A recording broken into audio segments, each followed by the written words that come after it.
Hi, I am Sevaya, lecturer in physics, working in Vignan institutions. In the previous session, I explained the radioactivity and the laws involving in the radioactivity like radioactive decay law, half-life time and mean lifetime. In the today's session, I am going to explain the different types of the radioactivity, that is alpha, beta and gamma radiations. Okay?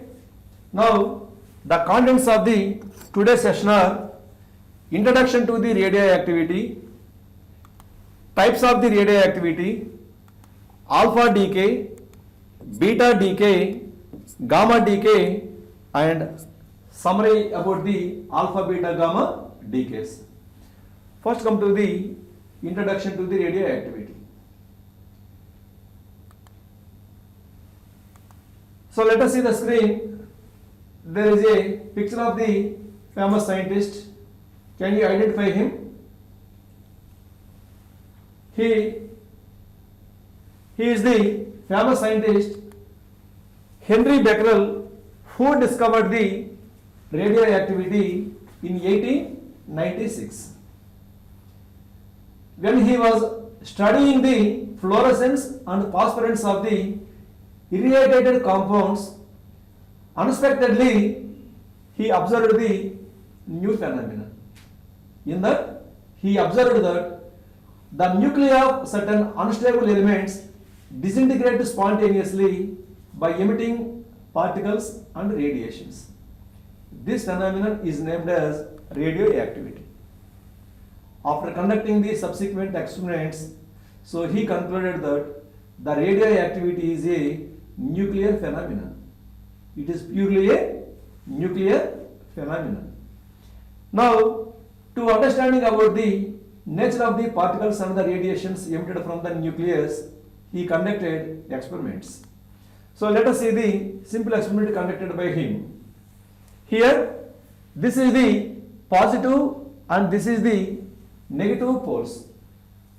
Now, between these two strong positive and the negative charged regions, a strong electric field is created, and nearer to this strong electric field, the unstable nucleus is placed. Now, from this unstable nucleus, some products are coming out. So he observed that in these products coming out from the nucleus, few are deflected towards the negative polarity, fewer deflected towards the positive polarity, and fewer traveling without any deviation or deflection. And he also conducted the same experiment by sending the products of the disintegration through the magnetic field also. From that also he concluded something. From that, finally he concluded that there are three kinds of the products coming out of the nucleus. Three types of the products are coming out of the nucleus, and the three unknown products were named as alpha, beta and gamma. Okay, that's why generally the radioactive decay occurs in nature in three types. They are alpha decay, beta decay and gamma decay. So, by conducting the subsequent experiments by the other scientists, finally it is concluded that the alpha decay is the process in which helium nucleus is emitted from the nucleus of the radioactive material. Beta decay is the process in which either electrons or positrons are emitted from the nucleus, whereas gamma decay is the process in which high energy photons are emitted from the nucleus. That's why there are three types of the radioactivity in nature. There are alpha decay, beta decay and gamma decay.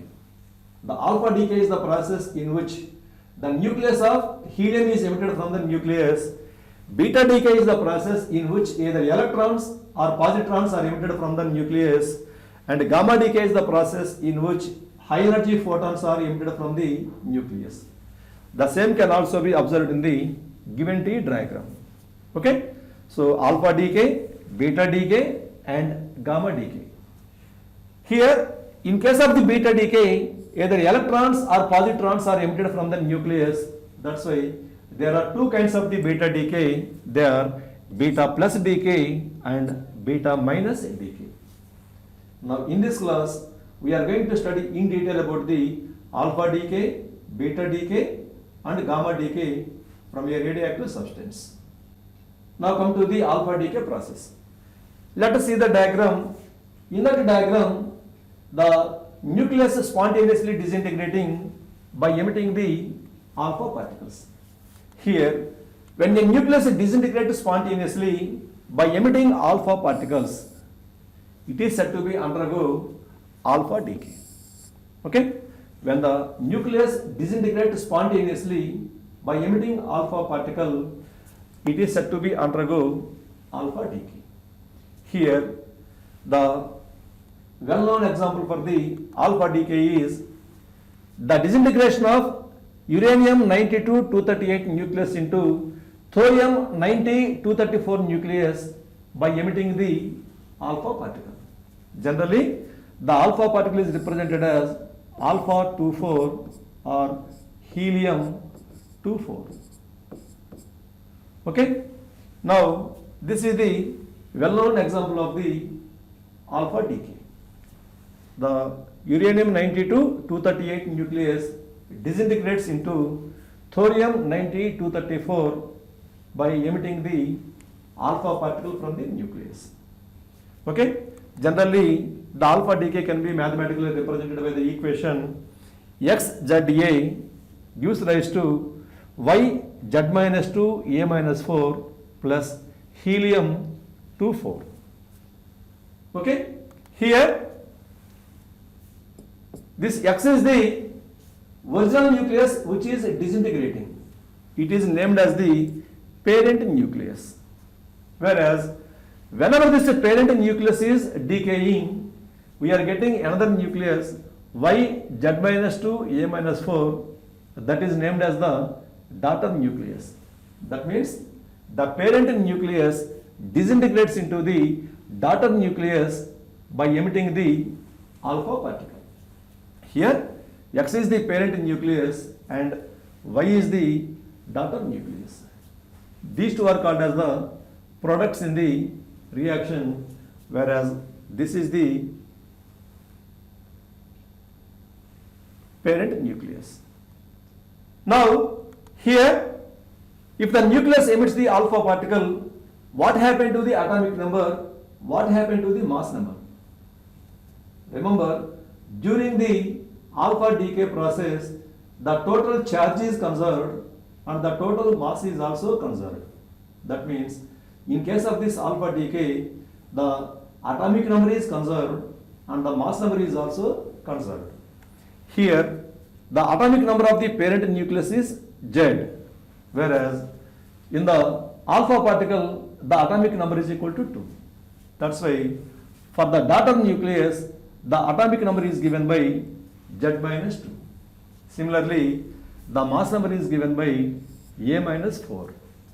That's why whenever alpha decay occurs, the atomic number decreases by 2 and the mass number decreases by 4. Because of that, a new element is formed and generally that new element is 2 blocks left side of the parent atom in the periodic table. Okay? Now, this is about the brief information regarding to the alpha decay. You may have doubt, sir, why alpha particle is coming out of the nucleus but not why proton is coming out, why neutron is not coming out? Why not the proton is coming out? Why not the neutron is coming out from the nucleus? Why the alpha particle is coming out of the nucleus spontaneously?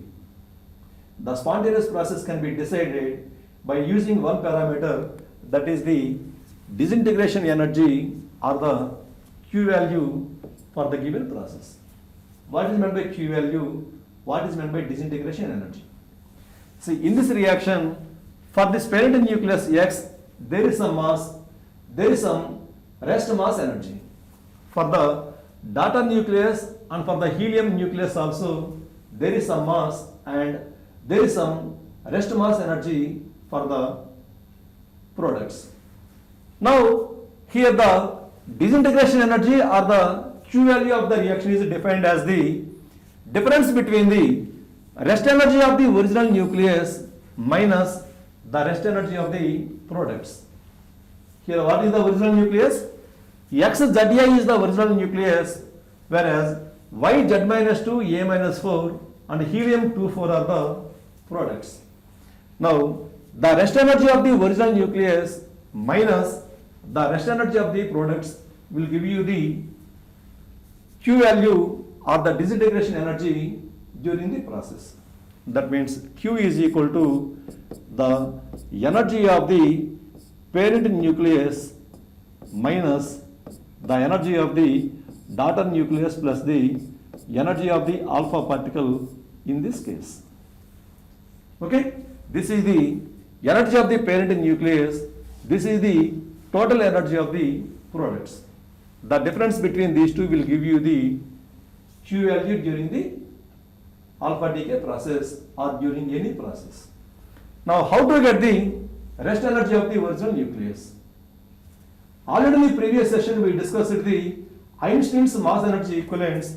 According to that, the energy equivalent of the mass is given by the formula E is equal to mc square. Using that formula E is equal to mc square, find out the rest energy of the original nucleus and find out the rest energy of the products.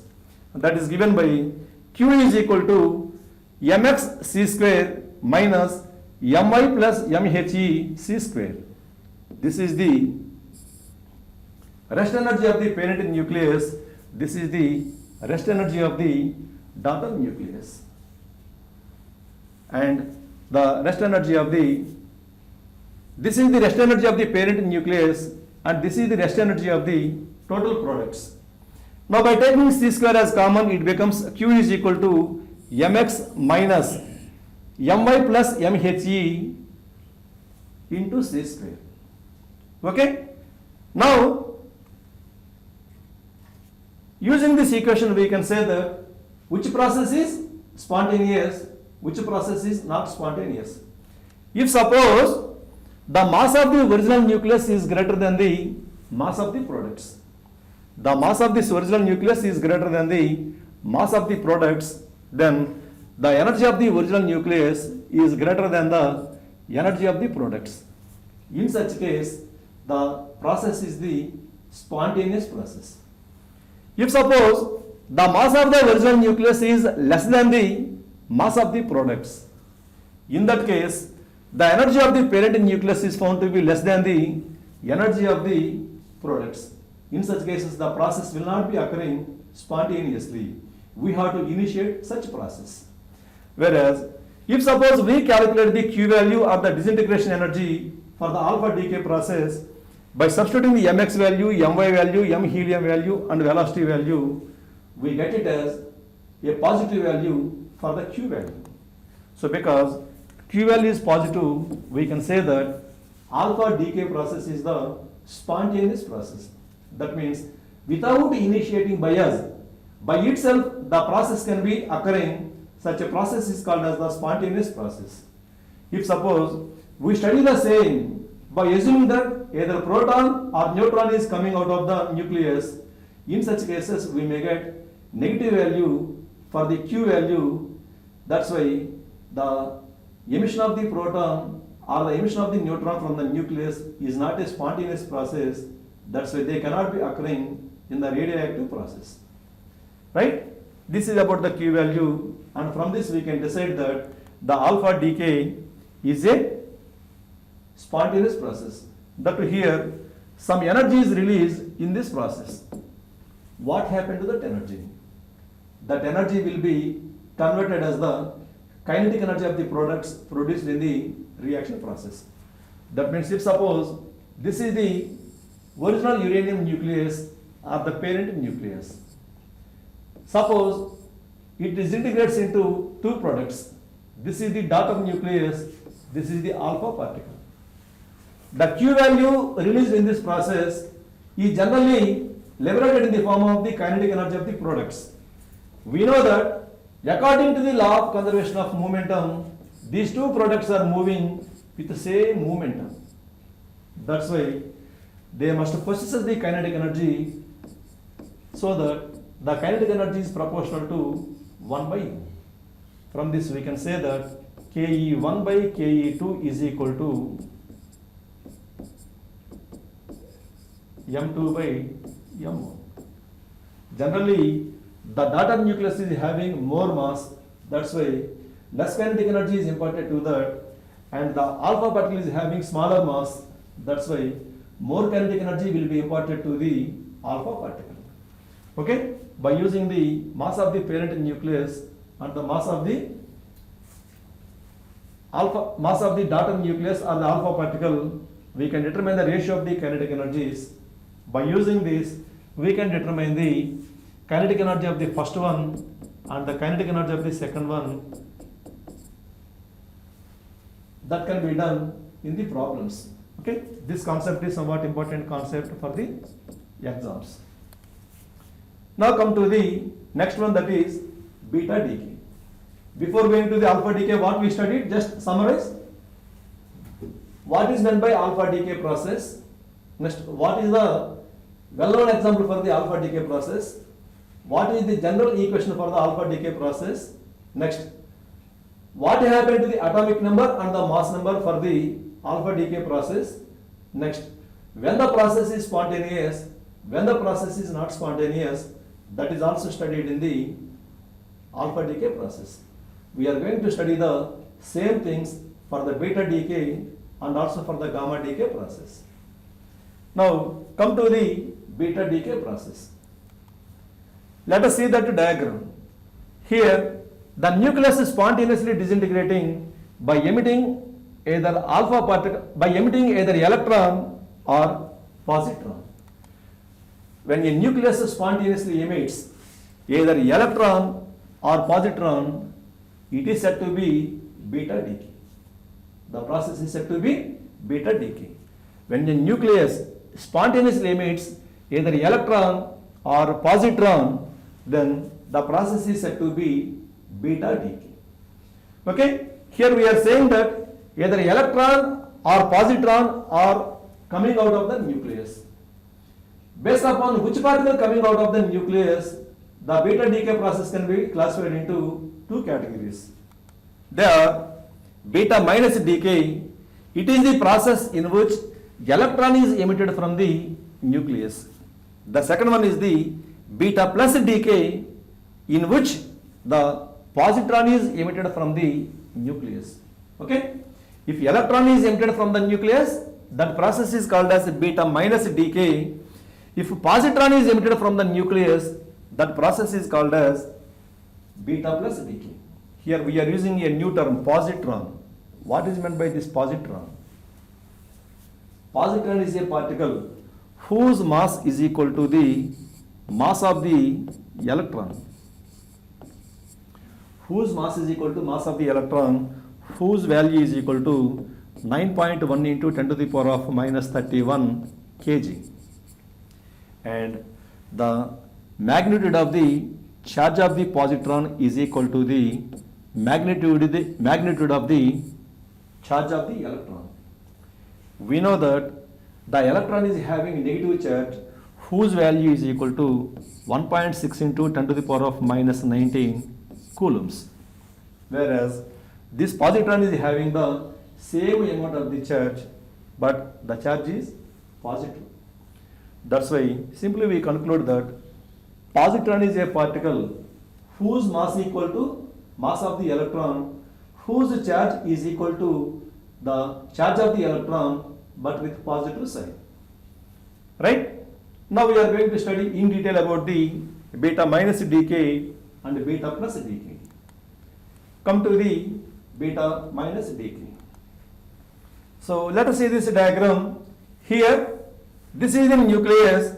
The nucleus disintegrates spontaneously by emitting the electron along with the antineutrino.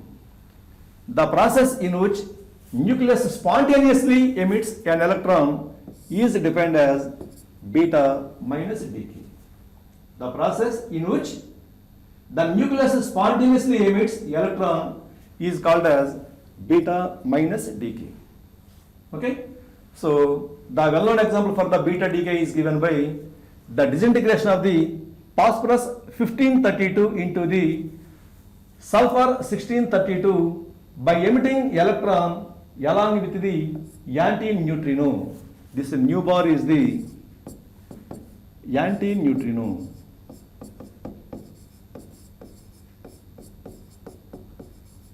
Anti-neutrino. Okay, the general expression for the beta minus decay is XZA disintegrates into the Y Z plus 1A by emitting electron along with the anti-neutrino. Here this X is the parent nucleus, whereas this Y is the daughter nucleus. Now here what happened to the atomic number and what happened to the mass number during this beta minus decay process? Here also the mass number is conserved and atomic number is also conserved in the reaction. Here this is having Z, this is having Z plus 1. That means the atomic number increases by 1, whereas the mass number remains unchanged. Okay, during the beta minus decay, the atomic number increases by 1, whereas the mass number remains unchanged. That's why a new element is formed and that is shifted one block towards the right side in the periodic table due to this beta minus decay. Okay, one more question is, the nucleus is composed of protons and neutrons and the electrons are revolving around the nucleus in the specified orbits. That's why we conclude that there are no electrons in the nucleus. But here we are saying that electron is coming out of the nucleus during the beta minus decay process. How it is possible? From where that electron is getting from the nucleus? For that, it is concluded that the unstable nucleus, in the unstable nucleus, the protons are changing into the neutrons and the neutrons are changing into the protons continuously to get the stability process. So in the beta minus decay process, inside the nucleus, the neutron converts into the proton. Neutron converts into the proton, as shown in the figure. Here initially there are 2 neutrons and 1 proton. Inside that nucleus, 1 neutron changes into the proton. That's why there are 2 protons and 1 neutrons after converting the neutron into the proton. During this process of changing of the neutron into the proton, 1 electron is emitted and that electron comes out of the beta particle from the nucleus. That's why during the conversion of the neutron into the proton, an electron is generated. That newly generated electron is coming out of the nucleus and that process is said to be the beta minus decay process. Okay, so the conversion can be given by the equation: neutron spontaneously changes into the proton by emitting the electron and anti-neutrino. This beta minus decay emits electron. This electron can also be sometimes represented as beta minus 1 0. Right? Next come to the beta plus decay. Let us see this diagram. Here the nucleus spontaneously disintegrates by emitting the positron and neutrino. This process in which nucleus spontaneously emits positron is defined as the beta plus decay. Okay, the well-known example for the beta decay is sodium 1122 disintegrate spontaneously into the neon 1022 by emitting the positron along with the neutrino. Along with the neutrino. Okay? The general example for the beta plus decay is given by XZA disintegrates into YZ minus 1A plus positron along with the neutrino. That's why in this process, what happened to the atomic number, what happened to the mass number for the nucleus after disintegration? Here, this is the atomic number of the parent nucleus, this is the atomic number of the daughter nucleus. Whereas, this is the mass number of the parent nucleus, this is the mass number of the daughter nucleus. From that we conclude that the atomic number decreases by 1, whereas the mass number remains unchanged whenever the positron is emitted from the nucleus along with the neutrino. This positron is also sometimes represented as beta plus 1 0. Okay? So the atomic number decreases by 1, whereas the mass number A is unchanged. Now, due to the decrease in the atomic number by 1, a new element is formed, which is one block left side of the given element in the periodic table. This is about the change of the atomic number and the mass number. One more thing is how the positrons are coming out of the nucleus, how the positrons are produced inside the nucleus.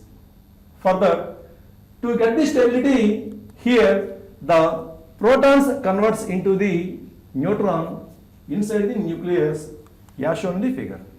Initially there are 4 protons, one proton converts into the neutron, as shown in the figure. So when proton changes into the neutron, the new particle is produced. That new particle is nothing but the positron, which is having positive charge, and mass of the positron is equal to the mass of the electron. Okay? This newly generated positron emits from the nucleus of the unstable element, and that process is called as beta plus decay. Now, the conversion of a proton into the neutron can be mathematically expressed as proton converts into the neutron by emitting the positron and neutrino. Here we are studying about the neutrino and anti-neutrino. What are the neutrinos and anti-neutrinos? Nu and anti-neutrino. Here neutrinos and anti-neutrinos are the particle which are having very less mass. Which are having very less mass, even almost equal to 0. That too, they have very weak interaction.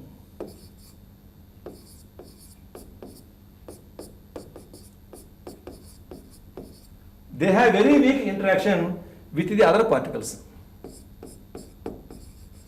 They have very weak interaction with the other particles. That too, they can penetrate even through the heavier mass substances. So penetrate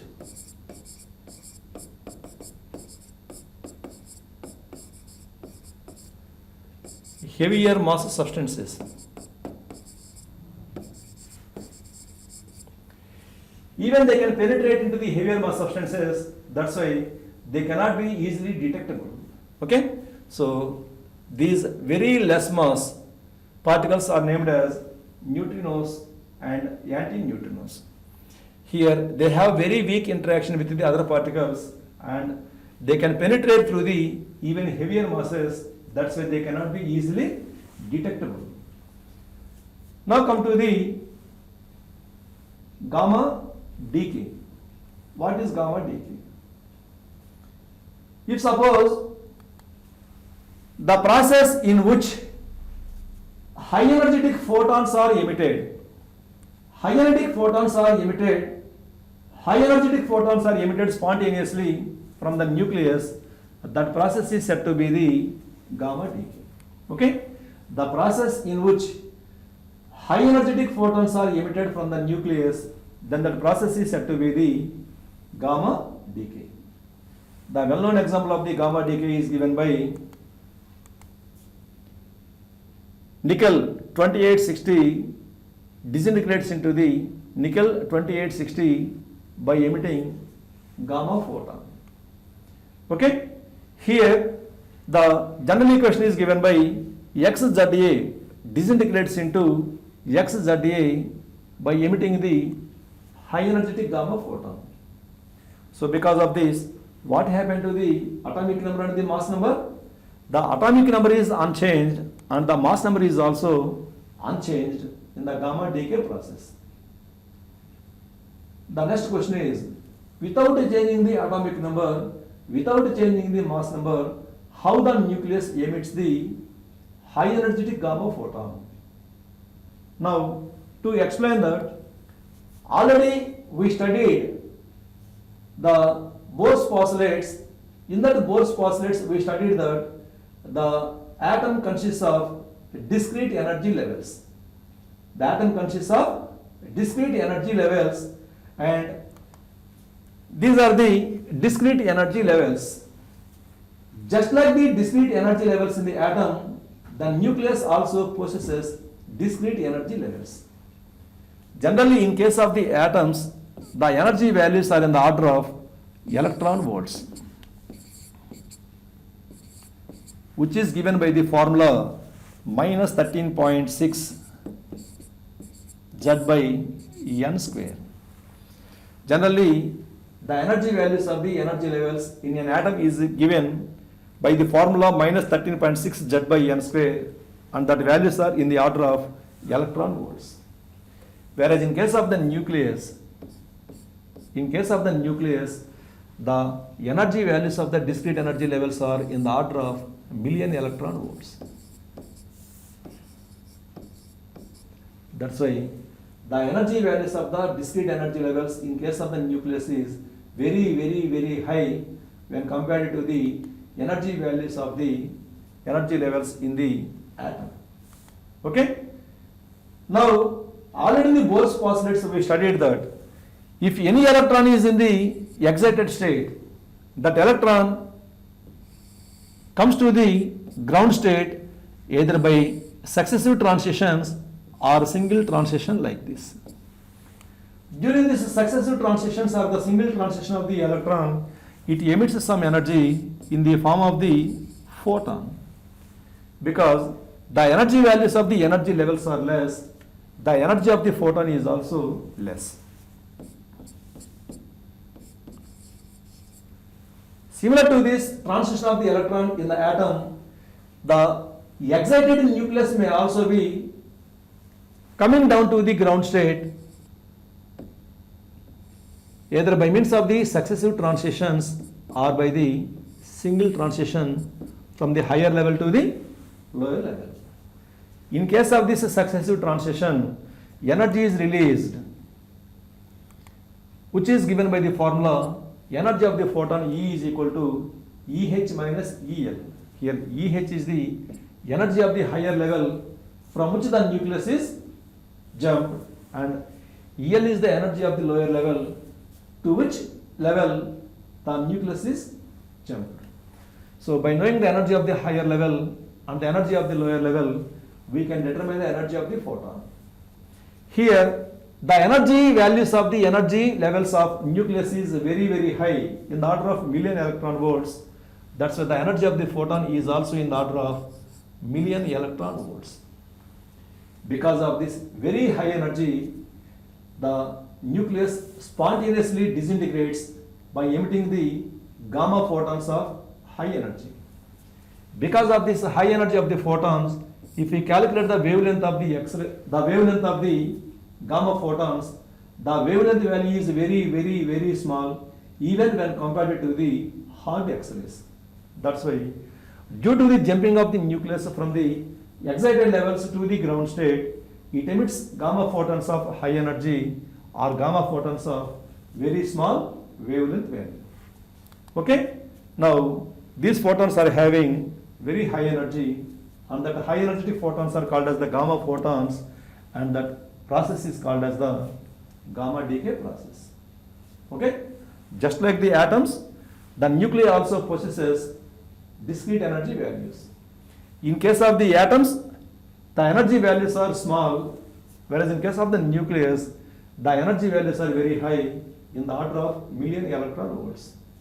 Whenever the nucleus jumps from the higher level to the lower level, either by means of the single transition or the successive transitions, it emits photons of very high energy, whose energy values are given by E is equal to EH minus EL. That's why high energetic photons are emitted from the nucleus, and that process is called as gamma decay. Another question is, why the nucleus is in the excited state? Already we studied that during the emission of alpha and beta decay, energy is released, and at the same time the nucleus will be shifted to the excited states during the emission of alpha and beta decay process. Now that excited nucleus is having less stability. To get the stability, it gets down to get the stability by emitting the high energetic photons. Now let us see one example corresponding to the gamma decay process. Suppose this is the cobalt 2760, which disintegrates into the nickel 2860 by emitting beta minus decay, that means by emitting electron. During the emission of the electron from the nucleus shifted to the excited state, like this. Suppose these are the energy levels of the nucleus of the nickel. During the beta decay process, the nucleus shifted to the higher energy level, that is to the excited state. Now, this nucleus in the excited state will be getting down by means of two successive transitions. First of all, the nucleus may be jumping from the second excited state to the first excited state. During that process, energy is released. If suppose we calculate the energy of this photon, the energy of this photon is in the order of 1.17 million electron volts. After that, it may be jumping from the first excited level to the ground state, again by emitting one more photon. If we calculate the energy of the photon is found to be 1.33 million electron volts.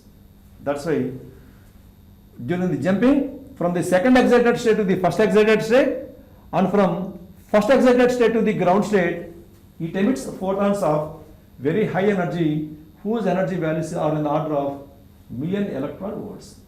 Now, these photons are called as the gamma photons. They have very high energy and very small wavelength values. Okay? Now, in this session, up to this we covered what is alpha decay, what is beta decay, and what is gamma decay. What are the well-known examples of the alpha, beta, gamma decay that is studied. After that, what happened to the atomic number, mass number of the nucleus during the decay process is also studied. After that, how the electrons are emitted, how the positrons are emitted from the nucleus, even though they are not present in the nucleus, it is also studied. And why the photons of very high energy are coming out of the nucleus in the gamma decay process, it is also studied. Now I am going to just summarize the alpha decay, beta decay and gamma decay process by means of the simple tabular form. See this tabular form. So the first column contains the type of the decay process. The second column contains the decay particle. Already we studied that in the alpha decay process, the nucleus of helium is emitted from the nucleus. Whereas in the beta decay, either electrons or positrons are spontaneously emitted from the nucleus. In the gamma decay, high energetic photons are emitted from the nucleus. Due to the disintegration process, the atomic number and the mass number are altered. In case of the alpha decay, the atomic number decreases by 2, whereas the mass number decreases by 4. Whereas in case of the beta decay, during the emission of electron, the atomic number increases by 1. During the emission of the positron, the atomic number decreases by 1. Whereas in both the process, there is no change in the mass number value. Whereas in the gamma decay process, high energetic photons are emitted. Because of that, there is no change in the atomic number and there is no change in the mass number value. In addition to that, I am going to explain you two more properties of the particles: ionization power and penetrating power. For alpha particle, the ionization power is very high, whereas for gamma, the ionization power is very low. Whereas for the beta particle, the ionization power is medium, which lies in between the ionization power of the alpha decay and gamma decay process. Whereas for the alpha particle, the penetrating power is low, whereas for the gamma photon, the penetrating power is very high, whereas for the electron or positron, the penetrating power is medium. Now, using this tabular form, we can summarize what things are occurring during the alpha beta decay, gamma decay process, and we can understand about the ionization power and the penetrating power of the alpha beta particles and the gamma photon. Okay? So I think you understand the concepts what I explained in this concept. Based on this, I am going to explain you few problems to understand the concepts.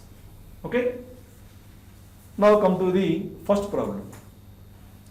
In a radioactive decay chain, the initial nucleus thorium 90-232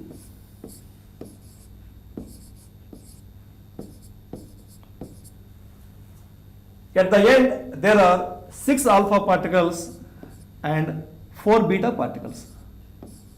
6 alpha to 4 and 4 beta -1 0 particles are emitted. If the end nucleus is XZA, A and Z are given by dash. Here A is unknown for us and Z is also unknown for us. Okay, in the given process, in the given problem, initially we have thorium 90-232. It emits 6 alpha particles and for 4 beta particles. So after that, a nucleus is formed which is given by XZA. In that, what is Z value, what is the A value for the final product, that is going to be determined. Already you know that either in alpha decay or in beta decay or in gamma decay, the mass number is conserved, the atomic number is also conserved. So by equating the atomic numbers on the left hand side and on the right hand side of the reaction, we have 90 is equal to 6 into 2 plus 4 into -1 plus Z. This is equal to 12 minus 4 plus Z. So this is equal to 90 is equal to 8 plus Z. From this we can write Z is equal to 82. By equating the mass number on both sides of the equation, we have 232 is equal to 6 into 4 plus 4 into 0 plus A. By solving this, we get it as A is equal to 232 minus 24, that is equal to 208. Okay, like this, we can solve the problem to determine the atomic number and the mass number of the newly formed product in the reaction. Right? Now come to the another problem.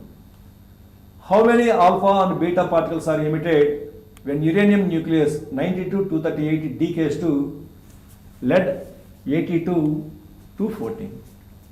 So the parent nucleus is uranium 92 238.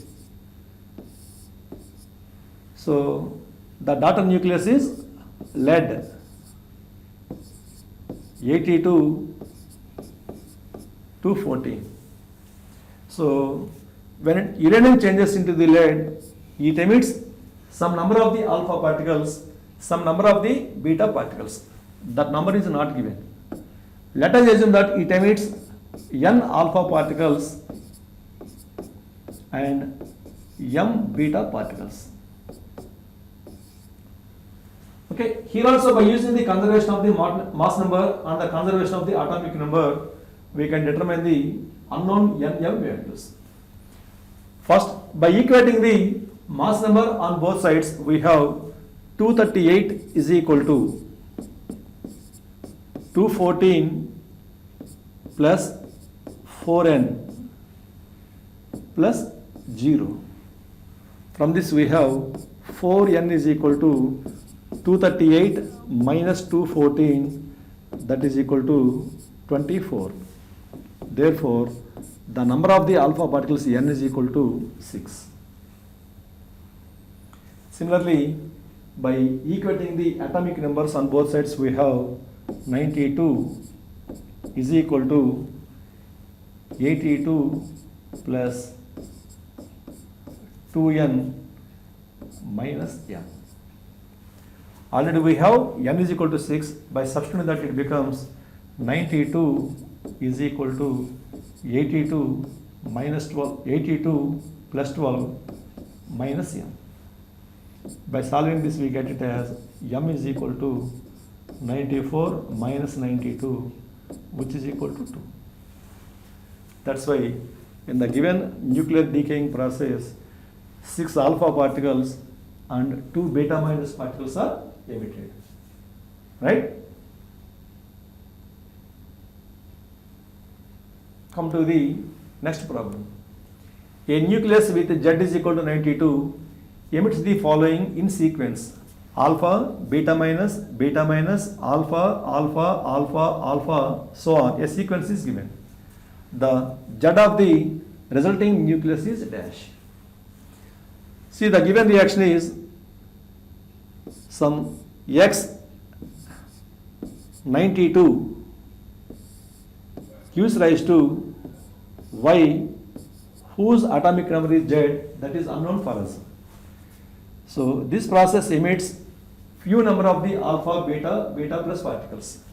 Let us count the number of alpha: 1, 2, 3, 4, 5, 6, 7, 8 alpha particles are emitted, plus 8 alpha 2, 4. Plus count the beta minus particles: beta minus 1, 2, 3, 4, 4, beta minus 1, 0. Plus count the beta plus particles: 1, 2, 2, beta plus 1, 0. Okay? So by equating the atomic number on both sides of the equation, we have 92 is equal to Z plus 16 plus 4 into minus 1 plus 2 into 1. This is equal to Z plus 16 minus 4 plus 2. This is equal to Z plus 14. Therefore, Z is equal to 92 minus 14, that is equal to 78. Okay? One more thing is, here there is emission of beta minus particle, beta plus particle from the nucleus, which occurs frequently in the emission process. We can't say which particle comes out of the nucleus. That is decided by the half lifetime of the beta minus decay and half lifetime of the beta plus decay. Depending upon their half lifetimes, either beta minus decay or beta plus decay will be occurring in the nuclear reaction process. Okay? I come to the next and last problem. The kinetic energy of alpha particle emitted in the decay of Ra 88-226 into Rn 86-222 is measured to be 4.78 MeV. What is the total disintegration energy or Q value of this process? So to solve this problem, just see the concept behind that. Suppose this is the parent nucleus whose mass is equal to m. During the disintegration, let us assume that two products are formed. Let it be the first product whose mass is equal to m1. Let it be the second product whose mass is m2. During the disintegration process, the parent nucleus is initially at rest. That's why the momentum of the first piece is equal to the momentum of the second piece after disintegration according to the law of conservation of moment. That means P1 is equal to P2. Both the pieces are having the same momentum value, but they have different masses. That's why they possess different kinetic energy values. Already we know that the kinetic energy Ke is equal to P square by 2m. From this, we can write Ke is proportional to 1 by m. From this, we can write Ke2 divided by Ke1 is equal to m1 by m2.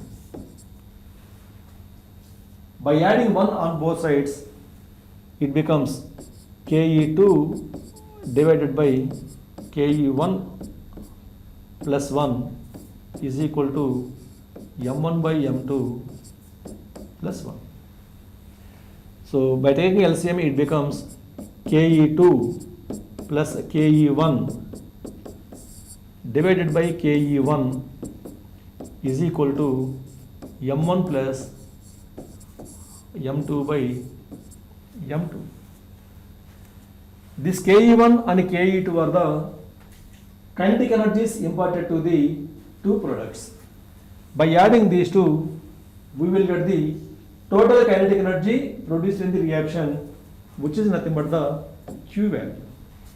Therefore, E divided by Ke1 is equal to, here m1, m2 are the masses of the two products.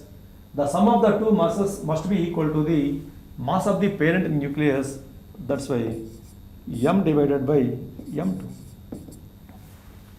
Similarly, we can write it as E by Ke2 is equal to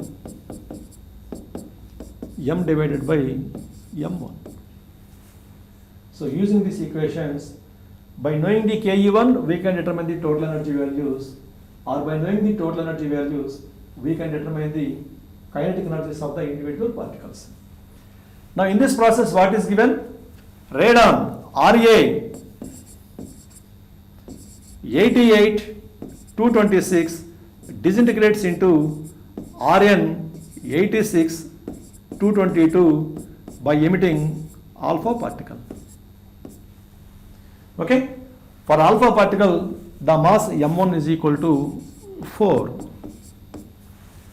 For this daughter nucleus, the mass m2 is equal to 222. Therefore, the total mass is equal to 226, which is the mass number of the parent nucleus. And in this problem, it is also given that the alpha particle energy is measured to be 4.78 MeV.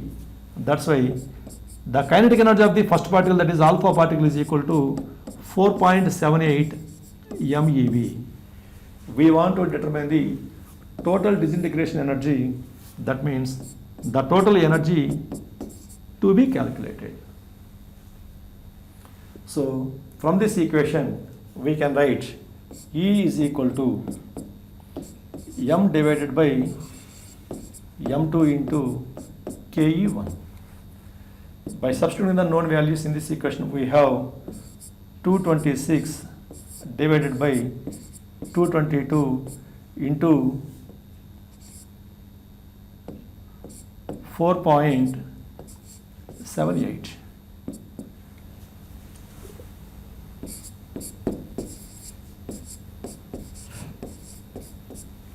So by solving this, we have the total energy or the Q value of the reaction is 4.87 million electron volts. Okay, so like this, by knowing the total energy value, we can find out energies of any one of the products, or by knowing the energies of any one of the products, we can determine the total energy released in the process. Okay, I think you understand the concepts what I explained in the today's session. We will meet in the next session with another topic. Thank you one and all.